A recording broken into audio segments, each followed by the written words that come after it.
Hello students, welcome to the Singhania Education. Today we are going to discuss exercise 2.3 गणित मंजरी class 9. तो students हम start करने वाले हैं from first question. First question क्या है?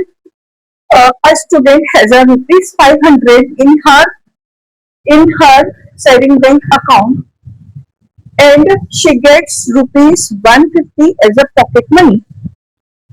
तो किसी कोई स्टूडेंट है जिसके बैंक अकाउंट में 500 रुपीज ऑलरेडी है और 150 रुपीज वो पॉकेट मनी जैसे उनको मिलते हैं हर मंथ. तो how much money she have at the end of every month from second month onward. Second month या सेकेंड मंथ के बाद से उनके अकाउंट में कितने मनी रहेंगे, ये how to calculate this. And also you find a linear expression for representing the amount of money she will have in her account after nth month.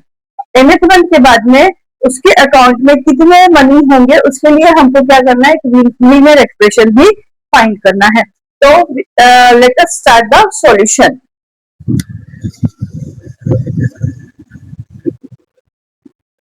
तो इनिशियल अमाउंट कितना है? Initial amount will be equals to rupees 500 and pocket money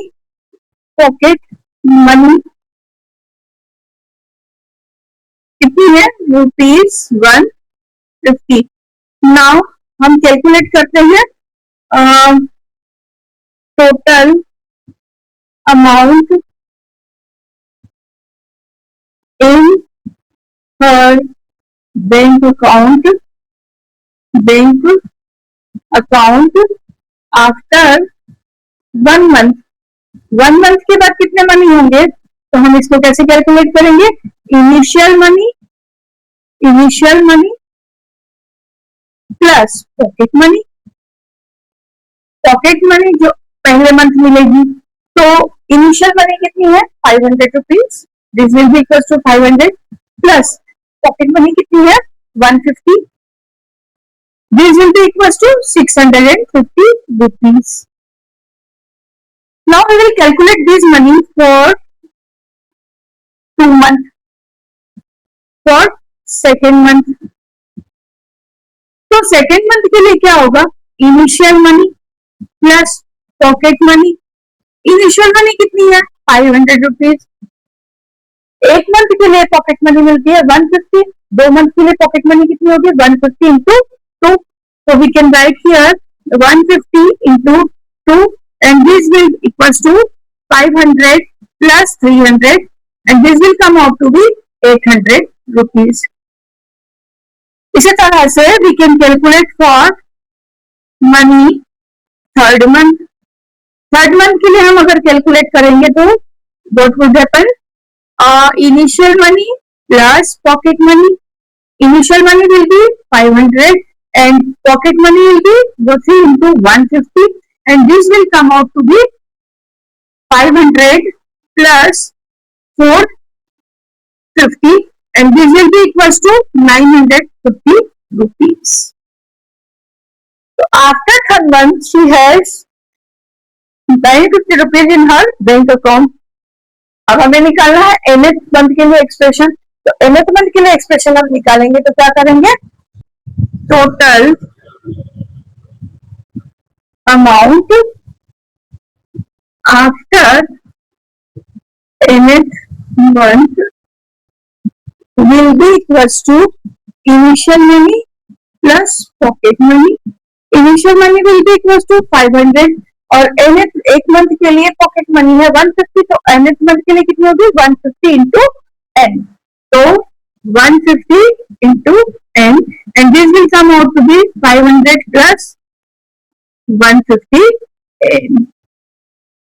ये हमें expression मिल गया जो कि represent कर रहा है amount of money in her bank account after nth month. अब n की वैल्यू हम 1, 2, 3, 4, 5, 6 एंड सो ऑन रखते जाएंगे. तो we can calculate the money in the account after after अगर हमने n इक्वल टू 1 रखा है तो 1 1, n इक्वल टू 2 रखा है तो 2 1। इसलिए हमने यहाँ पे एक जनरल एक्सप्रेशन निकाल लिया, जो मैथमेटिकल एक्सप्रेशन निकाल लिया, जो कि रिप्रेजेंट करता है कि n मंथ के बाद में उसके अकाउंट में कितने मनी होंगे। तो अब हम मूव करेंगे क्वेश्चन नंबर 2 की। तो बच्चों अब हम क्वेश्चन नंबर 2 स्टार्ट करेंगे। क्वेश्चन नंबर 2 क्या है? A rally starts with 120 members, each hour 9 member drop out of the group. एक रैली स्टार्ट हो रही है जिसमें 120 मेंबर्स है और हर घंटे के बाद में 9 मेंबर्स रिमूव हो जाते हैं। तो हमें क्या निकालना है? How many members will remains after 1 2 3 hours. 1 2 या 3 घंटे बाद या 4 घंटे बाद उस रैली में कितने मेंबर्स होंगे। And also we have to find the expression, linear expression to represent the number of members at the end of the NHR। NHR के बाद उस रैली में कितने नंबर ऑफ मेंबर्स बचेंगे, उसके लिए हमको क्या करना है? एक लीनियर एक्सप्रेशन बनाना है। तो let us start the solution. Total number of members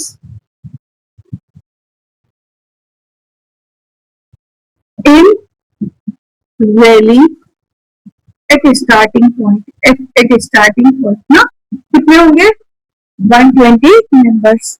and number of members drop out after each hour, after every hour लिख देती हूँ, every hour। This will be equal to 9। तो हम क्या लिखेंगे? Number of members in rally after 1 hour के बाद में उस रैली में कितने मेंबर्स बचेंगे। तो टोटल मेंबर्स कितने हैं? 120। 9 उसमें से बाहर निकल जा रहे हैं तो माइनस करेंगे 9 इंटू 1, क्योंकि पहला मंथ है इसलिए पहला आ रहा है तो केवल 9 मेंबर ही रिमूव हो रहे हैं, इससे 9 इंटू 1। अब ये क्या मिलेगा हमको आंसर? 11 मेंबर्स। इसी तरह से हम कैलकुलेट करते हैं number of members in rally after 2 hour. 2 hour के बाद में रैली में कितने लोग बचेंगे? तो स्टार्ट हुई थी रैली 120 मेंबर्स है, एक आवर में 9 मेंबर ड्रॉप हो जाते हैं तो 2 आवर में कितने होंगे? 9 इंटू 2। तो 9 into 2 this will be equal to 102 members. हम डायरेक्टली ऐसा भी कर सकते हैं कि 1 घंटे के बाद इतने बच्चे हैं तो यहाँ पे हम लिखे 111 माइनस 9, इसमें से 9 माइनस करेंगे तब भी आंसर वही आएगा। पर मैं इस तरह से इसलिए करा रही हूँ क्योंकि हमको आखिरी में बनाना है general expression, general linear expression को रिप्रेजेंट करना है। तो इसीलिए मैं आपको इस वजह से करवा रही हूँ, हम दोनों तरीके से सॉल्व कर सकते हैं। तो अगला है आफ्टर 3 आवर के बाद में कितना होगा? 120 minus 9 into 3 and this will come out to be 93 member. So that is how member will be reduced in the rally. So after NHR, how many members will be left in the rally? तो हम क्या करेंगे? After NHR के लिए calculate कर लेंगे।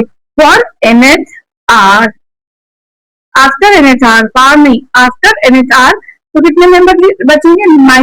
120। 1 our में 9 member drop होते हैं तो n आवर में कितने मेंबर ड्रॉप होंगे? n into 9। तो यहाँ पे क्या आएगा? n into 9 and this will come out to be 120 minus 9n. Now you will put the value of n equals to 1, 2, 3, 4 and so on. You can calculate the number of members in the rally after 1 hour, 2 hour, 3 hour according to your value of n. तो ये एक हमारा general linear expression बन गया। ये represent कर रहा है कि आफ्टर NHR रैली में कितने मेंबर बचेंगे। तो अब हम मूव करते हैं नेक्स्ट क्वेश्चन की तरफ and next question is the third question. तो अब हम मूव कर रहे हैं थर्ड क्वेश्चन की तरफ। Question is suppose the length of a rectangle is 13 centimetre find the area if the width is 12 centimeter, 10 centimeter and 8 centimeter. Find the linear pattern to represent the area of rectangle. You know very well the area of rectangle will be equals to area of rectangle will be equals to length into width. आपको ये पता है, लेकिन यहाँ पर उन्होंने क्या किया है, they have given the fix value of length, length को उन्होंने कर दिया फिक्स 13 सेंटीमीटर. अगर मैं ब्रेड्थ को मान लू, let breadth of the rectangle will be equals to x centimetre, क्योंकि लेंथ तो फिक्स है, लेंथ बदलेगी नहीं, बदलेगा क्या, ब्रेड्थ बदलेगी. तो हमने यहाँ पे इसको x मान लिया. Now here is only one variable which would change. थे दो वेरिएबल, लेंथ भी चेंज हो सकती थी और विड्थ भी चेंज हो सकती थी, but we have change this statement into the one variable, क्योंकि we have fixed one variable 13 centimetre.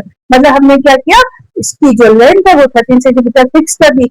अब आप इस 13 सेंटीमीटर की लेंथ को लेकर के विड्थ को चेंज करते जाएं और इसका एरिया निकालते जाएं. तो अब ये जो एक्सप्रेशन बन गया, ये जो एक्सप्रेशन बनेगा एरिया का, जिसको हम इस तरह से लिख सकते हैं area of rectangle will be equal to length है 13 सेंटीमीटर और विड्थ हमने मान ली x. तो ये एक बन गया पॉलिनोमियल इन वन वेरिएबल. और पॉलिनोमियल वन वेरिएबल में मैं क्यों बोल रही हूँ, क्योंकि यहाँ पे वेरिएबल की पावर है 1 और वेरिएबल की पावर 1 होने का क्या मतलब है कि ये लीनियर पॉलिनोमियल है. तो ये बन गया हमारा लीनियर पॉलिनोमियल.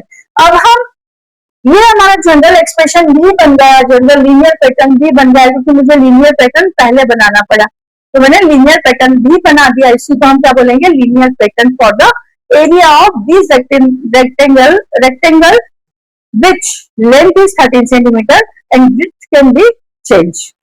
तो अब हम यहाँ पे क्या करेंगे, एरिया निकाल लेंगे.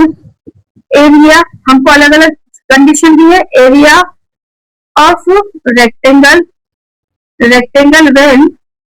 when width इक्वल्स टू कितनी है, 12 सेंटीमीटर. तो this will come out to be, area will be equals to 13 into 12 and this will be equals to 156 centimetre square. दूसरा हम निकाल सकते हैं area of rectangle will be equals to when width कितनी दी हो 10 centimetre, then area of rectangle कितना होगा, area will be equals to 13 into 10 and this will come out to be 130 centimetre square. And again area हम निकालेंगे, area of rectangle when breadth will be equals to 8 centimetre. This will come out to be 13 into 8 and 104 centimetre square. ये linear expression कब कहलाता है, मैं अपने previous lecture में आपको एक्सप्लेन कर चुकी हूँ कि जब हम हमारे इंडिपेंडेंट वेरिएबल की वैल्यू में जो चेंज करेंगे वो सेम हो और उसके एरिया में चेंज भी क्या आ जाए, सेम आ जाए, तब हम क्या बोलेंगे, लीनियर एक्सप्रेशन बोलेंगे. जैसे कि यहां से यहां तक आने में इसकी जो ब्रेड्थ है, ब्रेड्थ में चेंज कितना हुआ, चेंज इनटू ब्रेड्थ लिखना चाहिए था मुझे, चेंज कितना हुआ 2 centimeter and for changing of the length into the width into the width 2 centimeter, you will get area change into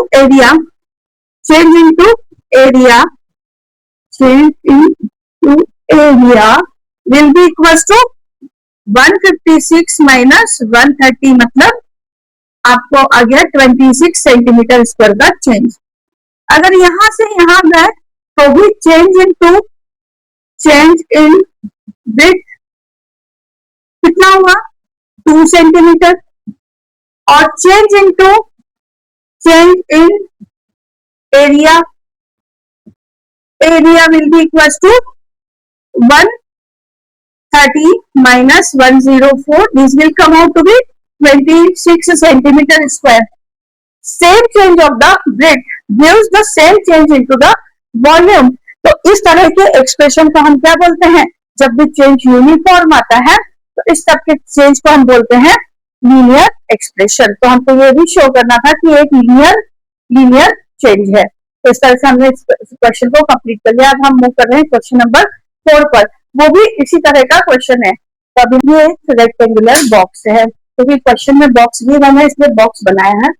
suppose the length of rectangular box is 7 centimetre. इस box की जो length है वो 7 centimetre है. मतलब आपको इस box को जो लेंथ है इस साइड से देखना है. तो इसकी लेंथ है 7 सेंटीमीटर और इसकी विड्थ है 11 सेंटीमीटर और इसकी हाइट चेंजेबल है. इसकी हाइट मतलब क्या है? वेरिएबल है, वेरी कर रही है, परंतु लेंथ और विड्थ इसकी चेंज नहीं हो रही है. अब you know very well that volume of rectangular box कितना होगा? Length into breadth into height. अच्छी तरह से जानते हो आप, यही होता है. अब इस एक्सप्रेशन में it is given that breadth की length is fix, length is 7 centimetre and breadth is also fix 11 centimetre. Only the change will be occur into the height of the box. तो यहाँ पे हाइट हो रही है change. तो this will come out to be 77 h. h क्या है यहाँ पे? वेरिएबल. वेरिएबल की पावर कितनी है? 1. अब वो x ले, h ले, l ले, y ले, उससे कोई फर्क नहीं पड़ता है. हमें ये पता होना चाहिए कि ये वेरिएबल है और इस वेरिएबल की पावर कितनी है? 1 है. और पावर 1 होना मतलब क्या है? लीनियर एक्सप्रेशन है. तो इस तरह से हमने क्या बना दिया? ये लीनियर एक्सप्रेशन बना लिया जो कि रिप्रेजेंट कर रहा है इस बॉक्स के वॉल्यूम को, जिसकी लेंथ 7 सेंटीमीटर है और ब्रेड्थ है 11 सेंटीमीटर. नाउ अब हमको सिचुएशन दी है कि फर्स्ट सिचुएशन में अगर हाइट कितनी हो 5 सेंटीमीटर तो वॉल्यूम कितना होगा? Volume of box will be equal to 77 into 5. कितना हो जाएगा? 385 centimetre cubic. Volume centimetre cubic में आता है, यूनिट का ध्यान रखना जरूरी है. अगर एच कितना हो? H will be equal to 9 centimetre. Then volume of box will be equal to 77 equal into 9. This will come out to be 693 centimetre cubic. Now moving to the third part. Third part में height will be given 13 centimeter और volume will be come out to be, volume of box will be equal to 77 into 13 and this will be equal to 91,900 centimetre cubic. अगर आपको पहचानना हो कि linear expression ही है, वैसे तो हमने पावर से इसको जस्टिफाई कर दिया, लेकिन अगर आपको पहचानना है ये लीनियर एक्सप्रेशन ही है तब हम क्या करेंगे? Same change into height will give the same change into the volume. It means the linear expression should be this change should be linear. तो यहाँ पे क्या करूं मैं? Change in height will be equal to 4 centimetre. तो change in volume कितना हो रहा है? Change in volume will be equals to 693 minus 385 and this will come out to be 308 centimeter cubic. Again हम यही चीज अप्लाई करेंगे, same change into the height दूसरा एक्सप्रेशन लेकर के. तो change in height will be equal to 4 centimetre और change into the volume, change in volume will be equals to 1001 minus 693 and this will come out to be 308 centimeter cubic. Same height में change के लिए volume में change भी क्या हुआ है? Same मिला है ये और ये, इसलिए ये जो एक्सप्रेशन है लीनियर एक्सप्रेशन है, जिसका जनरल फॉर्म हमने यहाँ पे रिप्रेजेंट कर दिया है, जो ये इस बॉक्स के वॉल्यूम को रिप्रेजेंट कर रहा है। अब हाइट की वैल्यू हम 1 रखें, 2 रखें, 3 रखें, 12 रखें, 1000 रखें, जो भी वैल्यू आएगी वो इस रेक्टेंगल के लिए आएगी, जिसकी लेंथ कितनी है 7 सेंटीमीटर और विड्थ है 11 centimetre. Now moving to the last question. और this is the last question. Last question क्या है? Sarita reading a book of 500 pages. Sarita एक बुक पढ़ रही है जिसके अंदर 500 पेजेस है। शी रीड्स 20 पेजेस डेली या एवरी डे। वो हर दिन 20 पेज पढ़ती है। How many pages will be left after 15 days? We have to calculate how many pages will be left after 15 days। मतलब 15 days में बुक कंप्लीट तो होगी नहीं, तो कितने बुक क्या हो जाएंगे, बच जाएंगे पढ़ने के लिए।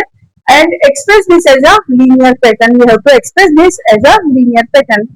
तो फिर से हम क्या करेंगे? सॉल्यूशन। सॉल्यूशन में क्या लिखेंगे? Total number of pages, total number of pages, this will be equals to 500 pages, and number of pages read in reach every day कितने हो जाएंगे? 20 पेजेस।